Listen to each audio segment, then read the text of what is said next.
Shalom Alechem, Erev Tov. We are together in the writings of Rabbi Chaim David Halevy.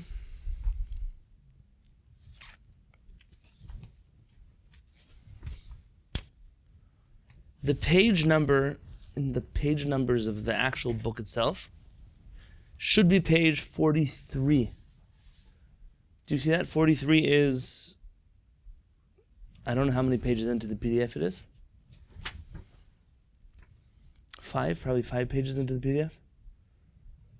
Baruch atah Adonai Eloheinu melech haolam she'akol nהיה b'doro.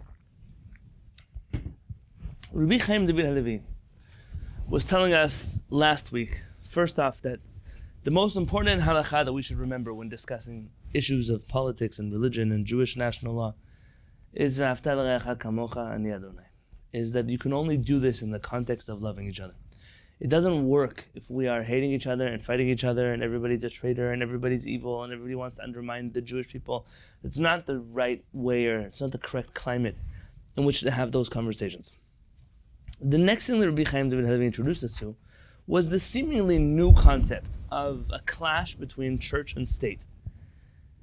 And he mentions that though it's not new that there is a clash of church and state, that in Judaism usually there wasn't such a clash, because you had times where perhaps the church was in charge and times where the state was in charge. And he walked us through the days of Moshe Rabbeinu in section 2 on page 42. That Moshe Rabbeinu had a Sanhedrin, but he knew that that method of government wouldn't really work and last forever, and he was concerned about the corruption that would follow after the Sanhedrin. We broke down the Second Temple times into a few different eras, generations. We talked about the HaShamayim. And ultimately we settled on the fact that in the 2,000 years of Jewish exile, the government of the Jewish people were the Chachamim, the Batei Din, the Dayanim, those Chachamim that were in every place, in every generation, in every time. That was the leadership of the Jewish people. And that brings us to section 43, page 43, section 3. Be'otan shnot galut arukim. In those long years of exile, hikira ha'uma manhigut ruchanit bilvad. Our nation only knew of spiritual leadership. And we're using the word spiritual loosely. I want to tell you that I don't love the word spiritual in general. And we don't have an actual Hebrew word for spiritual that goes back to any significant time period. The word ruach, that means a lot of things in Hebrew. Spiritual is not one of them. I would argue, ruchani is a modern word. You're not going to find anywhere in the writings of the Torah or even in the Chachamim that tell us about ruchaniyut. Maybe vatiseini ruach veshma acharai kol rash gadol, that could be a word of ruach, but it definitely would not be not ruchaniyut in the way in which we use that word today in modern Hebrew. But let's use it. Rabbi, yes.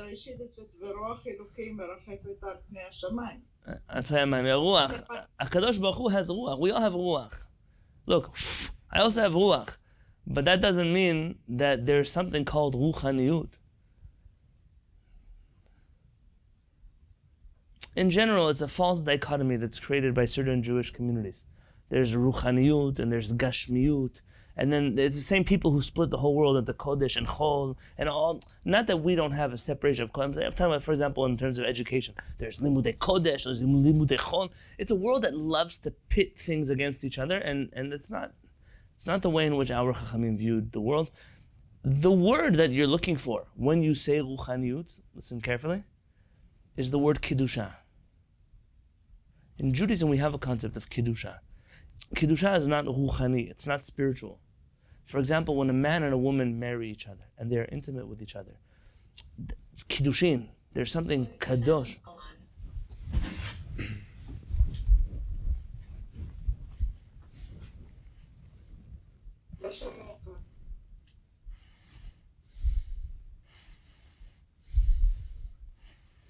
How about now?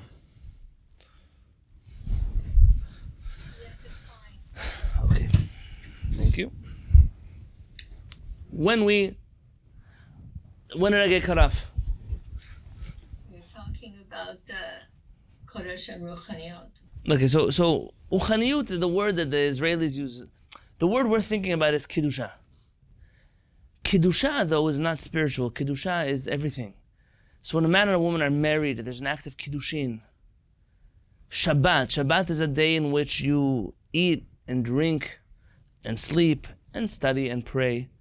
That day is called Shabbat Kodesh. There's Kiddusha there. A Sefer Torah is something kadosh. It's when you write holy letters on a dead animal. The holy letters can't float in the air in Ruchaniyut. They can only be, even if you wanted to write them on gold or silver or platinum, there would not be a kasher Sefer Torah. Kiddusha, and this is part of a conversation for a different time, it's not here for right now. Kiddusha is a fusion between, perhaps, if you want to call it, that which is Gashmi and that which is Ruchani. If you were to explain to your ascetic, pious friend, maybe a Buddhist monk, that what we do on Shabbat is we're mandated to eat 4 meals and we sleep extra. And we, like, if you tell them that we have a mitzvah to be an intimate husband or wife, like all kinds of things that we do on Shabbat, and tell that to a spiritual person, they will be mortified at the type of spirituality which you are suggesting Jewish people are involved in. It's the same, remember the Midrash of the Romans when they break into our Beit HaMikdash and they look into the Holy of Holies, and what do they see? Do you remember what they see? It's something that shocks them. They can't even understand what they're seeing. The Keruvim? Yeah, they see the Keruvim hugging each other. What do they call Keruvim in English? Cherubs. They're sitting on top of the ark and they're hugging each other. And they can't imagine, the Jewish people worship sexuality. That's not that. But there are people who've misunderstood the Jewish faith like that. The union between opposites is something that is kadosh. It's kiddusha. But to pit the world against each other and separate opposites is not something the Jewish people are familiar with. And so I argue when we use these terms like Ruchani, it's dangerous. But let's understand what Rabbi Chaim David Halevy is saying, is he's dividing the world between religious leadership and political leadership. And sometimes that religious leadership doubled over as our political leadership as well. But if you don't like what I'm saying, it's okay. You're welcome to start researching the word Ruchani, and if you can tell me that there's a time that someone like the Rambam, or someone like Rabbi Shimon Bar Yochai, or someone like Moshe Rabbeinu used that word and knew what it meant, then I'm all game for adopting that word. But if there's a word that we made up that Moshe Rabbeinu wouldn't know, then I wonder if it's a correct way to describe our faith.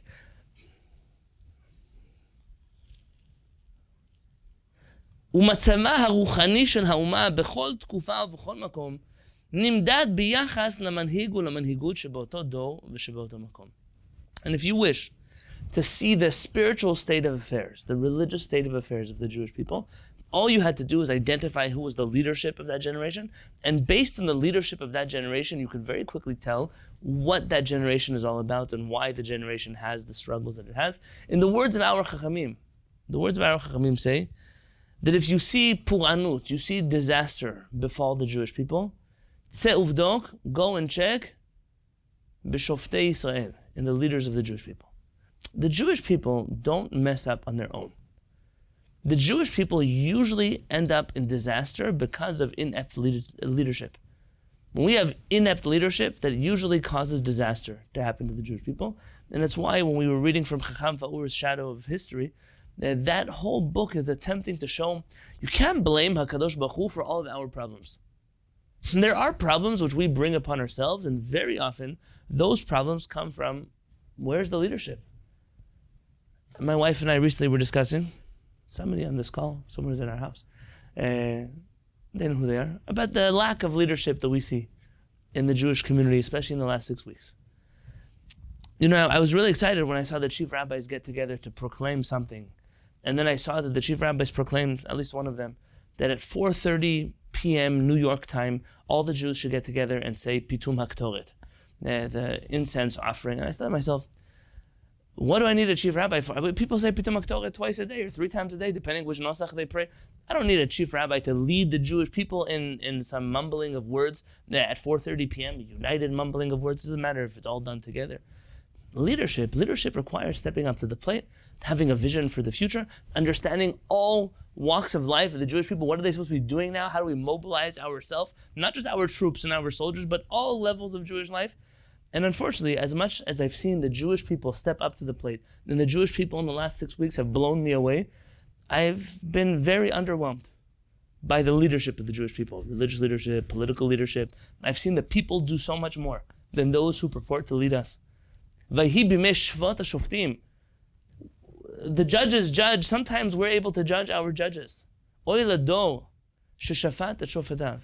Says our Chachamim, woe to the generation that can judge its judges.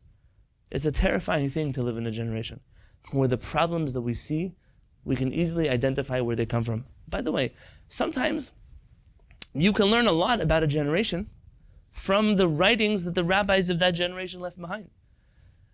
I was once in a class by a professor, Hashem should forgive me, I forgot her name at this moment in time. She's a contributor to a museum that they're building in the old city of Yerushalayim. I went with a group of rabbis to her lecture. She has a PhD, very interesting, in, I don't want to do her a disservice, in food of rabbinic literature. So she went through every time, every teshuvah, where someone asked the rabbi, something fell into my pot of cholent, and there were potatoes, and there were beans, and and she pieced together cuisine of the Jews based on the rabbinic literature that exists in every generation, every time period, documenting what Jews eat, how they ate, what did they eat, what kind of things fell into their food. Now, you can obviously have questions on whether this is an area of study that someone should seriously be involved in, but she had a tremendous ability to learn things from rabbinic writings that you and I might not actually see there, because she really knew how to read between the lines in the context of history. And it was a very fascinating class that she gave us over there in Yerushalayim. She also took us a little bit on a tour of her perspective of the old city of Yerushalayim. Why am I telling you that? Because sometimes when you look at teshuvot of Chachamim, I want to give you an example. And I heard this example, it's not my own example, I heard this example from a Talmid Chacham. His name is Rabbi Joshua Maruf. You may know Rabbi Maruf. Rabbi Maruf once, many, many years ago, shared this example, and ever since then I've used it. And I'm giving credit, Kol Omer Davar B'Shem Amo, anyone who says something in the name of the person who said it. If you look at the writings of the Ben Ish Chai, so the Ben Ish Chai has numerous books, not just the Ben Ish Chai, that's one of his books. Rabbi Yosef Chaim of Baghdad, one of the books that he left behind was a series of She'elot U'Tshuvot, questions and answers. It's called Rav Pa'alim. There's another set that's attached to that, that's a Kabbalistic questions and answers, Torah Lishma, a few others. The first question that the Ben Ish Chai is asked, and that he publishes, at the opening of his volumes, Rav Pa'alim, the question goes as follows, and I'm paraphrasing because I don't have the volume in front of me. He says, Dear Rabbi, I'm a very simple Jew in Baghdad. Very simple. I believe in HaKadosh Baruch Hu. I believe in the 13 principles of our faith. I believe in the divinity of the Torah. I have no questions. But I have one question because I read Zohar all the time. And I say the L'Shem Yichud prayer before I pray my prayers. And I have one question, a Kabbalistic one. The Kabbalists keep saying in the prayers, L'Yachad Hashem Yod, Hey, Be, Vav, Hey. I want to unite the Yud K with a Vav K, and I want B'Yichud Hashlim with a complete Yichud. What does it mean? Lakma Shechinta Me'afra, to uplift the Shekhinah from the dust. Rabbi, I need a really simple answer for a very simple Jew. Okay, the Ben Ish Chai answers him a very simple answer of 14 pages, of which I understand like 5 words. But a brilliant Kabbalistic answer to what does it mean Yud K, what is Vav K, what is Yichud Hashlim, what does it mean Shechinta, what does it mean? This is not my department. But he spends a significant amount of time dealing with this question, and it was asked by a simple Jew in Baghdad at the introduction to the book Rav Pa'alim. An example, and I'm picking this one because Rabbi Maruf picked this one, but I'm sure you could pick numerous Chachamim of that generation. I want to take you from Baghdad not so far later. The Ben Ish Chai didn't die so long ago. Let's find ourselves in the Lower East Side of New York with another tremendous Talmid Chacham, Rabbi Moshe Feinstein, alav shalom. Rabbi Moshe Feinstein publishes a series of books called Igrot Moshe.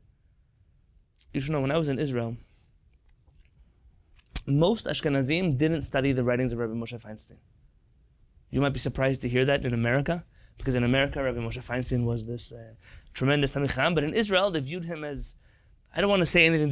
They didn't view him as such a big Talmid Chacham. They struggled a lot with his American side and the questions that Rabbi Moshe Feinstein dealt with. The Israelis, they didn't even come to dealing with such questions. And one can argue whether you agree with the conclusions of Rabbi Moshe Feinstein. I don't think it would be a secret in this class if I told you that I'm not a student of Rabbi Moshe Feinstein. Harav Peretz, though, when he came to my wedding, so he sat down at the table with me, my father-in-law, and Rabbi David Feinstein, the son of Rabbi Moshe Feinstein. Allah Shalom, he passed away. And Harav Peretz turned to Rabbi David Feinstein and he said something to the effect of, "Oh, I quote your father in my books." And Rabbi David Feinstein gave him this look like, a lot of people quote my father in their book. What are you trying to tell me? Harav Peretz was trying to tell him that as a rabbi who studied in Panovich and Bnei Brak, where they didn't study his books, and then in Yerushalayim, where people didn't study his books, he had respect for his father as a Talmid Chacham. Rabbi Moshe Feinstein, the first question that he's asked, and he got Moshe. Anyone know the first teshuvah he got Moshe? It's about the size of his kippah. No? Very, very good. What is the minimum size of a kippah? I have a kippah on my head. How big is the kippah? It doesn't have to be big enough you could see it from all directions of the head. Is it a certain amount of tefachim or finger spaces that you might have to measure? What exactly is the minimum requirement of a kippah? And he goes on a teshuvah over there. There's a famous Rabbi Shlomo Kluger. He brings a famous teshuvah over there. And at the end of the day, you look at yourself, 2 generations of Jews. One of them is trying to understand the difference between the first half of Kadosh Baruch Hu's name and the second half of Kadosh Baruch Hu's name. And what does it mean to uplift the Shekhinah and the exile?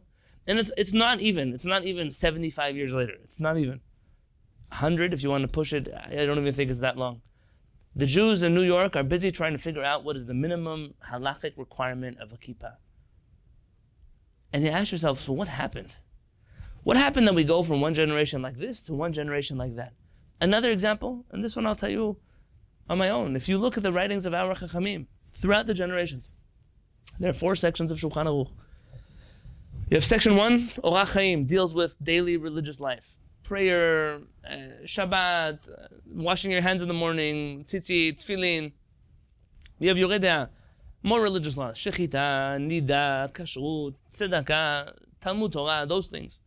You have Even HaEzer, the laws of marriage and divorce. And finally you have Chosh and Mishpat, the laws of ethical business practices and contract law and all kinds of other areas of business law. You find that throughout the generations, sections 1, 2, 3, 4, were almost all equally discussed in the books of halachic literature. And as you move closer to our generation, you'll see that there's almost no literature written in most of these books about Chosh and Mishpat. And Even HaEzer almost disappeared. Everybody's busy with tzitzit and with tefillin, and with kippot, and with mezuzot, and with tefillah, and with Shabbat, and with kashrut. They're crazy over kashrut. And everything you could possibly imagine, chumot in the laws of mikveh you never heard of before, neither did Moshe Rabbeinu. But when it comes to laws of being good Jews, ethical business practices, what happens if someone steals from somebody else? Well, am I allowed to do this kind of... All of that, it's almost not discussed. Because God should not interfere with the way the Jews do business. Because, you know the rule, business is business. And unfortunately, that reflects our generation. Our generation is one that certain areas of halakha matter and other areas of halakha don't matter. Says Rabbi Chaim David Halevy, you can learn a lot from a generation by examining the chachamim of that generation. Im kum hatunuah tzionit. With the uprising of the Zionist movement,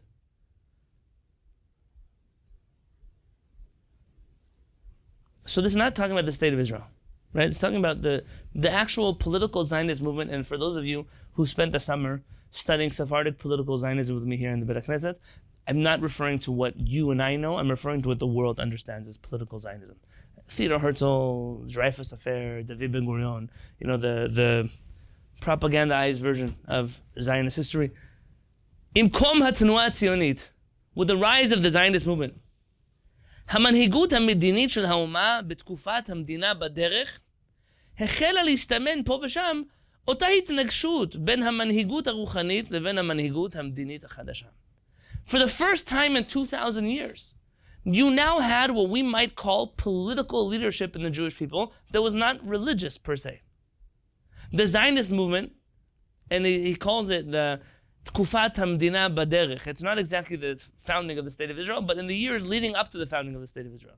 You have now 2 opposing forces of who will lead the Jewish people. Is it the rabbis, Chachamim, or is it going to be the new Zionist leadership? Lo b'mdina atzma'it, we're not talking about in an independent state, the context of a state, ela b'kehilot shebagola, but rather in the communities in exile. K'sheshtei hamanhiguyot einan mukarot reshmit, that neither of these powers that be are recognized as official governments of the Jewish people. וכשתקופת גלות מאוד ארוכה, and that's combined together with a very long exile, עם כמיהה עזה לגאולה, with a very deep desire and yearning for redemption, מציינות אותה התנגשות. They testify about this clash. פעם לזכות זאת, ופעם לזכות השנייה. Sometimes this side was more successful, and sometimes this side was more successful. נוסף לגורמים אחרים שלאומה לא הייתה שליטה להן כל עיקר. That's aside from other factors that were in this story that the Jewish community wasn't necessarily in charge of in the first place. The social dynamics and the political dynamics that were around the Jewish community. אבל אותם קווי אופי ממש שציינו את ההתנגשות בין המלך והנביא בבית ראשון. But the same clash that we find between the king and the prophet in the first temple times, ובין המלך והנשיא בבית שני, and between the king and the princes of the second temple times, ציינו אף תקופה זאת. They also finally came out in this time period as well. כנראה שטבעי הוא, it seems very likely, שהמנהיגות המדינית לא תרצה בקיום מנהיגות רוחנית לצידה. That most political forms of government do not desire a spiritual form of government to be working alongside it. And what you have here is, for the first time in 2,000 years, you're dealing with an old, new political issue. It's old because we find clashes between the king and the prophets. We find clashes in the first temple period and the second temple period between what we might call political and religious leadership. But for almost 2,000 years of Jewish history, this wasn't a problem. For almost 2,000 years of Jewish history, there were no presidents or prime ministers or governors or mayors or Knesset members. We just were Chachamim leading the Jewish community. All of a sudden, in comes the Zionist movement, and everything starts to be shaken up again. It's not necessarily negative, it's just what it is. Now there is an alternative leadership, one that is taking an active role in ruling the Jewish community. And you can imagine that there's conflict, not just from the hands of the old leadership to the new leadership, but from the new leadership to the old leadership. You begin to find clashes between rabbis and Zionist leaders. Not everywhere, but in many places. It might also begin to explain some of the dynamics that you're familiar with, the antagonism that you find both in certain religious communities towards political Zionism, and the antagonism that you find in certain Zionist communities towards religious leadership. Both of those are not something born out of nowhere, but it's a spark. If you wanted to use Kabbalistic lingo, it's a nitzotz, it's a spark of the neshama of an old war that existed in the Jewish people. Who's the real leader of Am Yisrael? Is it the Prime Minister of Israel? Is it the Gedol Hador, the greatest rabbi that Art Scroll decided in the generation? Who is going to be the leader of the Jewish people? And those forces ultimately clash with each other. He made a footnote here at the bottom. And he says, I'm intentionally stopping to analyze this topic further. He said, I wrote a special essay about this exact topic, about the role of the rabbis in the rising of the new state of Israel and the beginning of our redemption. And it is printed in the back of this volume. It's there. What can I do? If I wanted to sit and learn Torah with you all day, we would have what to learn all day long. Sometimes I have to pick how many introductions I could give to the course before we jump right in. But B'ezrat Hashem, Od Chazon HaMoed, it's a powerful essay. The rabbis of the Jewish people need to recognize that Dor Dor V'Dor Shav, every generation and the type of leadership that is required for that generation. We are not who we were 100 years ago. We're not who we're going to be 100 years from now. The type of rabbinic leadership the world needs today is very different. The type of rabbinic leadership we needed yesterday. How much more so, the type of rabbinic leadership that a world pre-state of Israel required is very different than the type of rabbinic leadership that a Jewish people post the state of Israel. Once there is a state of Israel, it requires a different type of leadership. And unless we're willing to define those roles and what are those jobs and what are we supposed to do, then we're going to find ourselves stepping a lot on each other's toes for no reason. I have to tell you, I'm sorry that I'm interpreting my own feelings here. For a very long time, when I was dealing with issues of halakha and politics and the state of Israel in particular, but even other governments around the world, I almost felt this sense of desperation or yeush almost, of hopelessness, that how am I going to reinvent the wheel? How can I possibly, where am I going to find all these pieces to put together to have a conversation about how is Jewish leadership supposed to look like in the year 2023? What is the state of Israel that follows halakha supposed to look like? When I discovered the writings of Rabbi Chaim David Halevy, whether you agree with his conclusions or you don't, I felt like what it says in Bereshit, that there was a tzohar lateva. There was a light that was in the ark, in the middle of that flood, in the middle of that turbulence of this flood of Noach. Some rabbis say it was a window, some say it was a marvelous gem that shed light, whatever it was. Rabbi Chaim David Halevy's writings finally made me feel like, wow, I'm not going to have to do all the work alone. Somebody wrote about these topics. Somebody had these conversations. I can choose to take these conversations in different directions, but lo alman Israel, we're not orphans. We had Baruch Hashem leadership that taught us the fundamentals that we need to know, and we'll take them from there. To the great joy of our generation, Zacha ule'enenu hitgashem chazon adorot. We merited to see the dream of all the generations. V'kama medinat Israel, and the state of Israel rose into existence. When I was a young boy, it was probably my bar mitzvah time. My father and mother and I don't remember which of my siblings, for sure my younger brother Ariel, we were all staying in a now defunct hotel opposite Shaar Yafo, Jaffa Gate in Jerusalem. It was called the Dan Hotel. I remember that fancy word, Dan. Pninat Dan, had a name like that. We were staying in that hotel, and we had a room that overlooked the walls of the old city. And that room that we were in, my father and I, we just finished putting on tefillin together, and we were going to go down to that famous Israeli breakfast that has way too much food for a person to eat that early in the morning. But right before we did that, we called my father's father, my Saba Chaim alav shalom. And we told him, you know what we're doing right now? We're wearing tefillin. We're standing opposite the walls of the old city of Yerushalayim. It's such an emotional moment for us. And my grandfather, in his classic fashion, he said, you know, my father and my grandfather and my great-grandfather, all of us in Yemen, we prayed forever that we want to see a Kadosh Baruch Hu return to Zion, to Yerushalayim. All of us, we put on tefillin, we prayed those words. The only difference is that I came to Israel and that you plan to take off the tefillin and go back to San Diego. My grandfather, that was one of his sharp bites at us. He's right. What are we going to argue with somebody who's right? Be'ofen rishmi. And if you wish to talk about church and state in Israel, on an official level, en kayemet ba hafradat hadat ve'amdina. There is no official separation between church and state in the state of Israel. Do you agree with that sentiment? Let's see what he says. Don't worry. לפי הסממנים החיצוניים, אשר מעטים הם אמנם.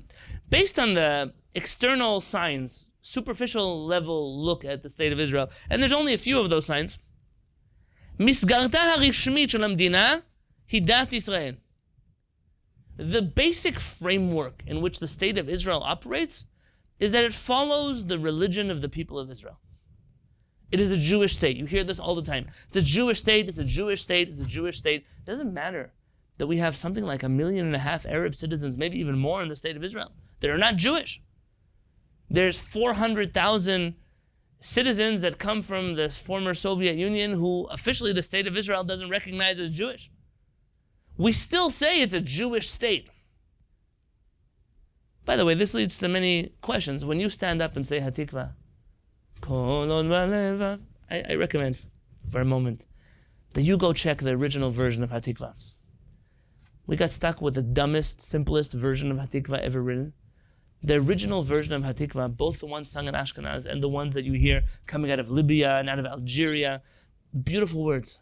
Beautiful words. The song of Hatikva, Nefesh Yehudi Homiyah, the soul of a Jew yearns. How do you expect someone who's a citizen of the state of Israel, who's not Jewish, to sing about the soul of a Jew that is yearning? Imagine if the anthem of the United States of America had to do with the soul of a Protestant yearning for the red, white, and blue flag. Imagine how you would feel about that song.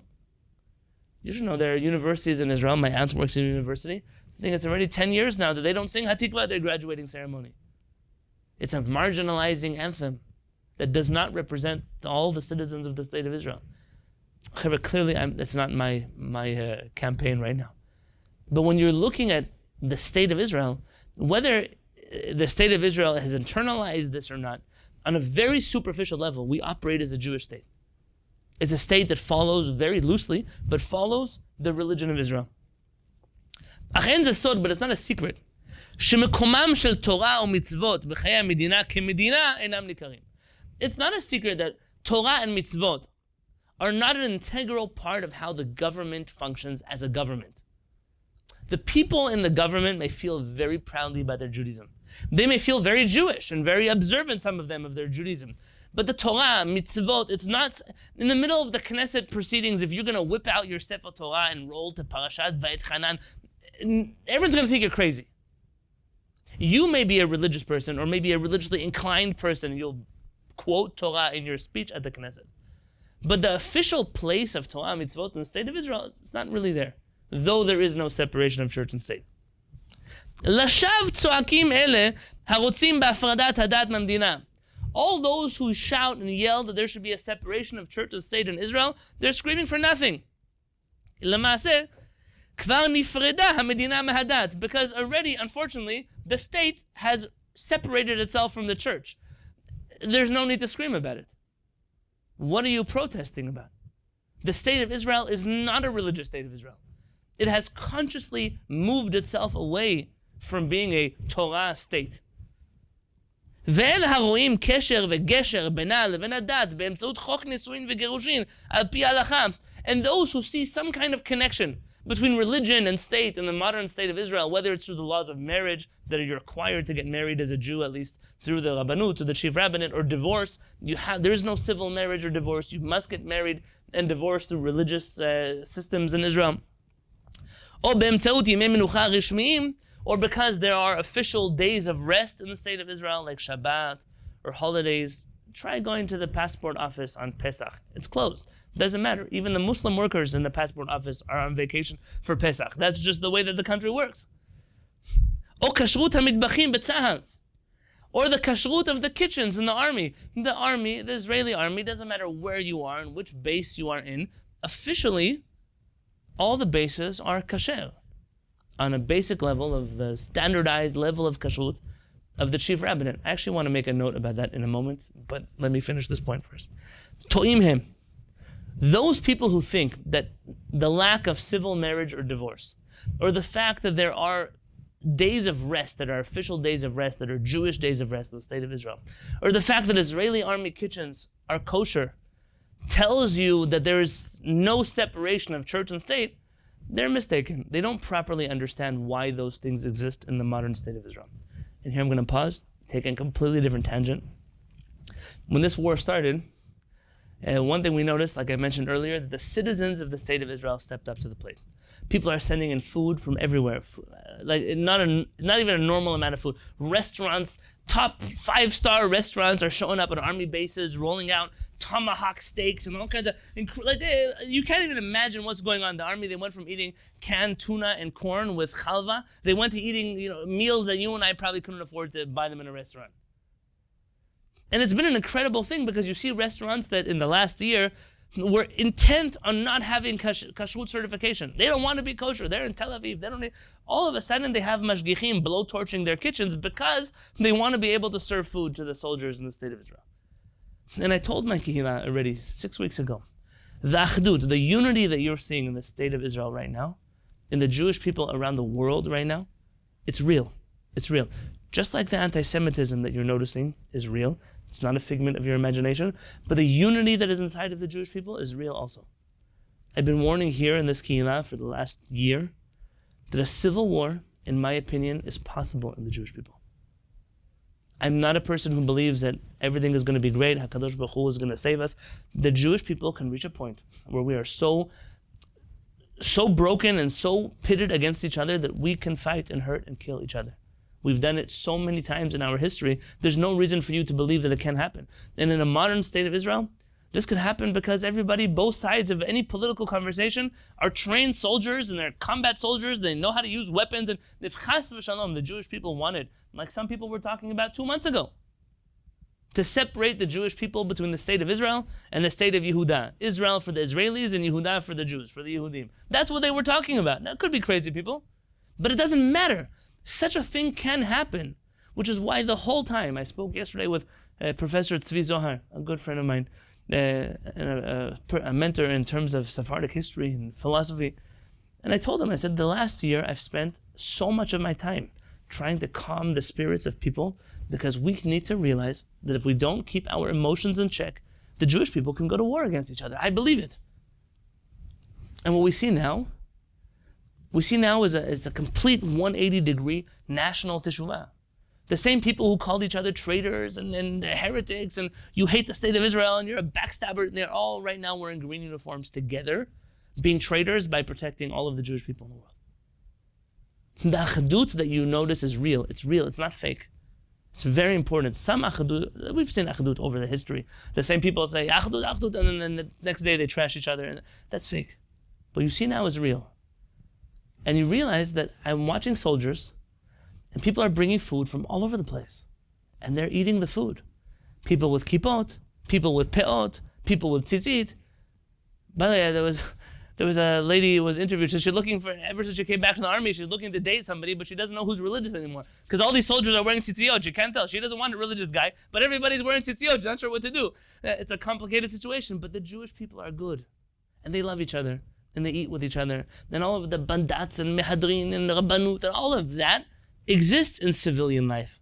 But the moment that we're at war and we're sitting on army bases and there's rockets flying over our heads, you don't have time to figure out which kashrut you're eating and which shechita you have and which chalav Yisrael cheese or not. Nobody has time for that. And we can learn something from the way that the army operates. There's kashrut for everybody. And if you're going to jump on me and tell me that there are certain soldiers in the Israeli army who still insist on a specific level of kashrut, don't bring to me an exception to the rule. It doesn't tell you anything about the rule. The rule is that overall, the overwhelming majority of our soldiers eat together. They eat together. And on that note, I want to come back to what he says here. So if there is only religious marriage and divorce in the state of Israel, then if there's only certain days of rest that are Jewish days of rest in the state of Israel, and if the food in the army all has to be kasher, so how can you tell me that there is no separation of, that the state of Israel is not suffering from a church and state relationship that is bad for us? Listen to what he says.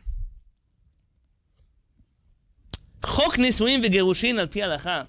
The laws of marriage and divorce needing to be in accordance with halacha, enam totza'a me'aratzon lishmor al gesher ben hadat lamdina. Those things were not legislated by the state of Israel out of some desire to connect the state of Israel with halacha. There was no meeting in the Knesset in which we said, really we want to make sure that certain things about the Jewish people still follow the Shulchan Aruch. There was never such a conversation in the Knesset. Ela totza'a me'aratzon lishmor al achdut ha'umah. Their natural conclusion or result of a desire to keep the Jewish people united.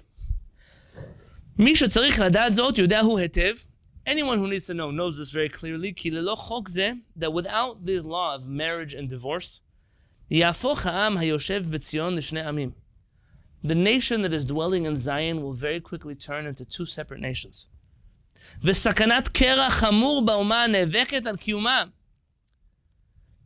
מדביר את רצונם של אלה שאינם צרה במעט מן המעט שנותר לתורת ישראל במערכת חוקיה ומשפטיה של המדינה.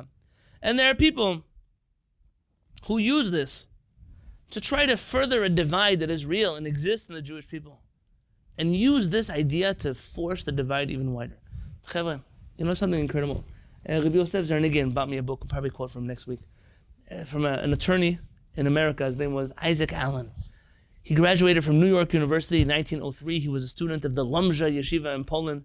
He was a very interesting character. I'm reading his book. All I can say, a very interesting character. He was a big part of the Zionist movement based out of New York. He was involved in setting up many of these shivot in Brownsville, in Brooklyn. Now, he was a very interesting person.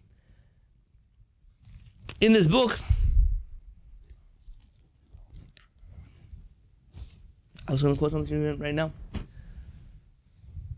I can't remember what I was going to tell you from him. I said his name for a reason.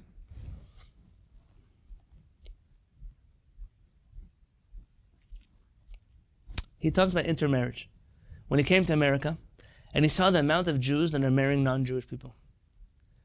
You're talking about the 1900s, so today, I heard recently that the number moved already from 50% to 60%, and now we're dealing with 80%. I don't know if it's accurate, but I know that it's for sure more than 60% of Jewish people in this country are marrying non-Jewish people. Now, for sure, we can fix that with giyur and other methods, but those are like putting Band-Aids on a wound. In the state of Israel, you know what the intermarriage rate is? There are Jews who marry non-Jews in Israel. It happens. But just the fact that Israelis are Israelis and they go to school with Israelis and go to the army with Israelis, they all end up marrying Israelis. It doesn't matter if you marry the Israeli who's never been to Beit Knesset and never sought tefillin in their life or never ate kasher food because their whole life they went around looking for non-kasher food in the few places in Israel you can find. I don't know, the most extreme scenario you can find. It's still Jewish. Something about the Jewish people living in Israel together already saves us from half the problems in the world. Can you imagine if in Israel we had to start wondering, well, are the Jewish people in Israel really Jewish? Are they only kind of Jewish? Are they Jewish enough that I can marry them? Or Jewish enough that I can eat from them? You might remember some painful episodes in our recent history where the question of Jewish status really made some major issues for people. If I mention the Jews from the former Soviet Union, that's an issue that has not been solved. It's an issue that only gets worse every day. You have 400,000 citizens of the state of Israel who for the most part serve in the military of Israel, who have Hebrew names, who go to our schools and universities and live with us and ultimately feel Jewish, marry us, have children with us, and nobody's figured out that Jewish status yet because the chief rabbinate keeps pushing off the problem to somebody else. There was the question of Ethiopian Jewry that Chaim Yosef got involved in. But you might remember that just a few years ago, there was a famous wine company in Israel. Do you remember what I'm talking about? I'm not talking to you about more than 5 years ago. It may even be less. There was a famous wine company in Israel that wanted to get a certain hechsher on their wine. And the condition that hechsher had was that the Ethiopian workers in the wine factory would not be allowed to touch the wine. Because according to them, Ethiopians are not actually Jewish. And that's what the factory did. They took that hechsher and they moved all of the Ethiopian workers to another part of the plant. Mind you, in that particular plant, it happens to be that you were talking about, it's an unusual mixture of Haredi Ethiopians. So it was a very interesting thing that they were Haredim affiliated with the ultra-Orthodox Shas party. They were Sephardim at that moment, and they moved them away from the wine so as not to make the wine a kashrut problem. I remember saying to myself, that's such a crazy reality that some people live in. You might have heard of what happened last week. Did you hear about the soldier that wasn't buried in the Jewish cemetery in Israel? You heard about that? There was a young lady, she died. On October 7th in the massacre. Her brother, they came from the former Soviet Union, I think it was from former Soviet Union to Israel, as Jews. They came as Jews. Her brother had already finished his giyur process. She was in the process of going through her conversion process just to make sure that all the I's were dotted and the T's were crossed. In her bedroom, there's a mezuzah. She has candles that she lights every Shabbat. She was in the process of giyur. And she was killed by Hamas. And the chief rabbinate, or the local religious council, whoever it was that made that decision, decided that she couldn't get buried in a Jewish cemetery because she's not Jewish. And so they had, in the town where her family lives, in the cemetery there's a wall that separates between Jewish graves and non-Jewish graves. And they buried her in the non-Jewish part of the cemetery. They wouldn't send a chazan or a rabbi to do a Jewish burial. When the Iriyah, the local city council, put out notices the family sitting Shiva, they wouldn't use the word Shiva. They said the family is sitting and mourning in their home, but they wouldn't use the word Shiva about her. And this led to tremendous turmoil. And the fact that you didn't hear about it makes me happy that the Chilul Hashem maybe didn't get out that far. But it's a terrible thing. Somebody dies because they're Jewish, in a Jewish state of Israel. This person happens to have also been a soldier, so serving the Jewish people in that capacity. This person comes from a family that identifies as Jewish. She knows nothing else aside from Judaism. She's in the process of a Giyur right now, and she died.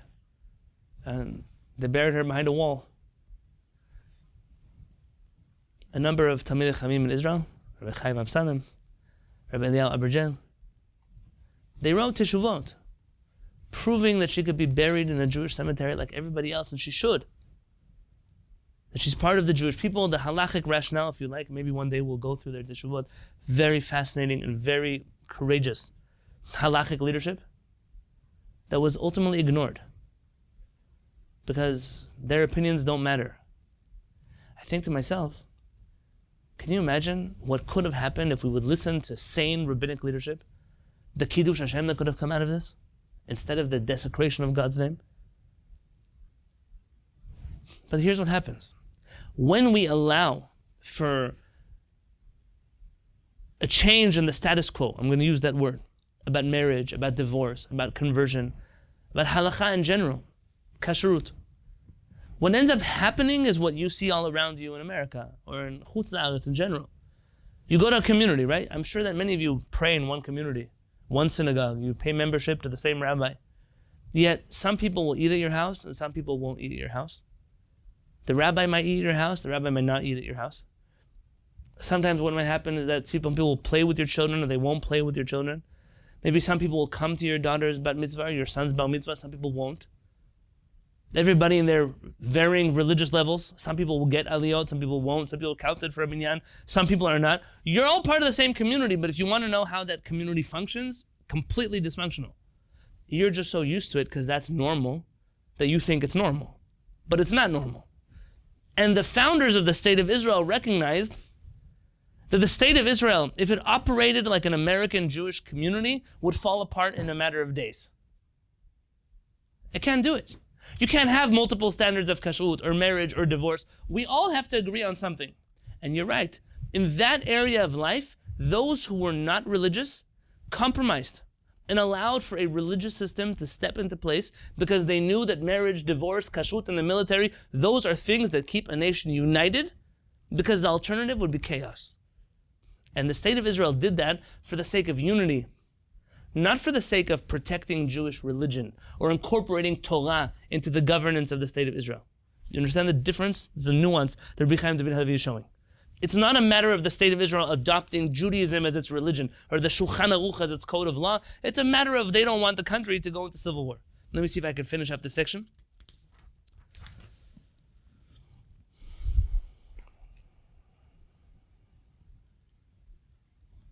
And what about the days of rest, the official ones? Omnam emeti, on page 44, it's true. שאין פינה אחרת בכל העולם בה מורגשים ימי שבת ומועד כמו מדינת ישראל. There is nowhere else in the world that you feel Shabbat and holidays the way you do when you're in the streets of the state of Israel.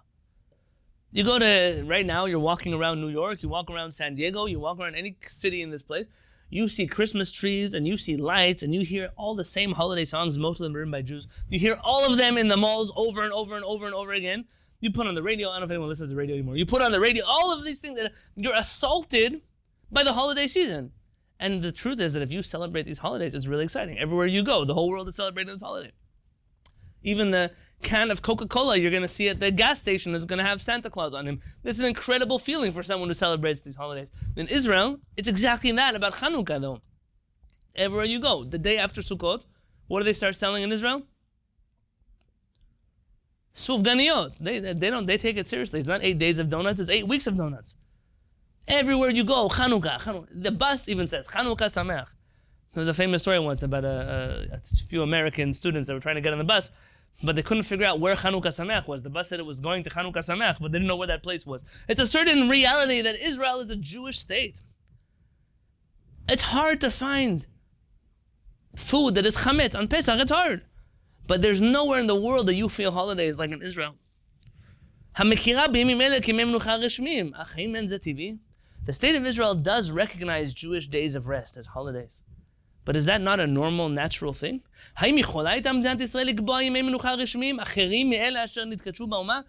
the state of Israel really have chosen a different day as a day of rest, aside from those that the Jewish people have already sanctified in their midst?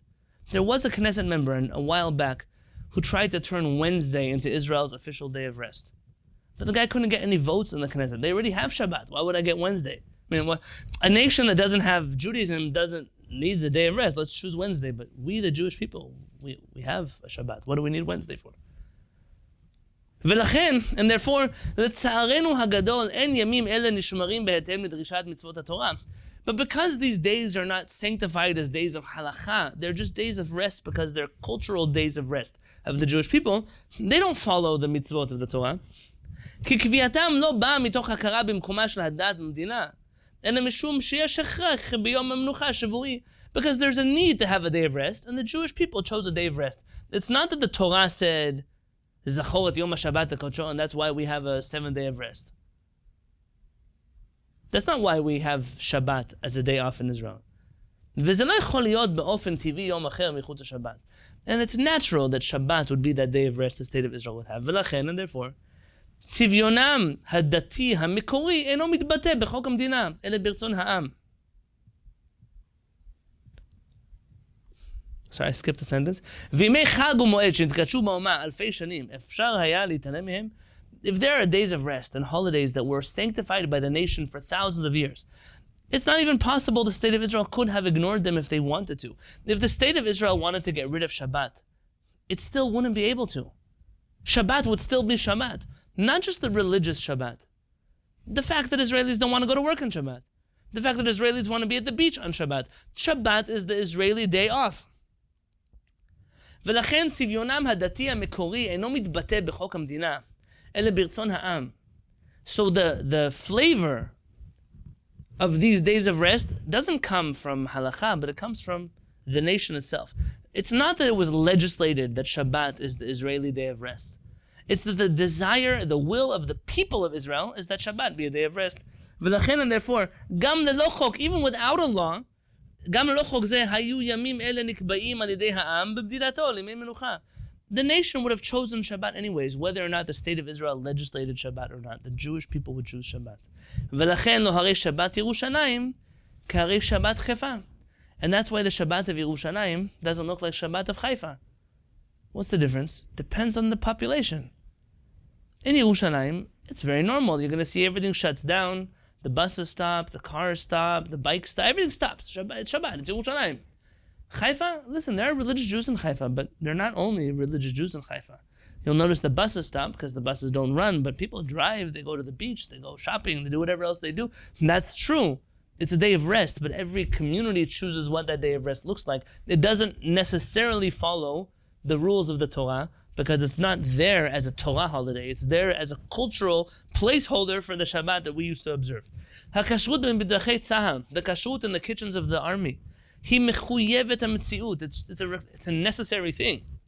אם רוצים להטיל חובת גיוס על כל העם במדינה, להרבות היהדות הדתית, ושוב אין זה חוק הנובע מהכרה במקומה של הדת במדינה. If you want to draft religious soldiers, and Israel drafts religious soldiers, it's a mandatory draft. The Charedim that don't necessarily serve, I'm not talking about that population, religious Jewish soldiers, kippot, there are entire yeshivot that serve in the military. They might not be Charedim, they come from another group of population, but that's still, you can't draft people and not take their religion into consideration in the military. And therefore the standard of kashrut in the military is not out of some spiritual desire to feed soldiers kasher food because that's what the Torah says, but because that's practically the best way to maintain unity among the soldiers in the army. Mishum kach, and therefore, אפשר לקבוע בצער רב, we can conclude with a lot of pain perhaps, שהפרדה מעשית בין הדת למדינה כבר קיימת. That practically there is separation between church and state. Because everything that we saw so far that seems like the church still has control over the state is not true. It only exists because of practical, political necessary social purposes, but not because the state recognizes it needs a Torah in order to survive. And the place that is most painfully obvious that there's a separation of church and state, Hutchum HaMishpat. It's this field of Mishpat Tzedek. Everything that has to do with law. Hamavusas and HaMishpat Hazar Bichlaluto, which is based entirely on foreign legal systems and not on Jewish ones. By the way, this book of Isaac Allen that I mentioned, Comparisons Between Talmudic Law and American Law. It's a fascinating work. I've been looking into it since Rabbi Yosef Zarnigian was here. And he essentially is trying to show the Jewish people that our legal system is competent and our legal system could be an option in the state of Israel if the state of Israel wanted religion to be part of its legal system. And this is one of the most painful details I can mention. When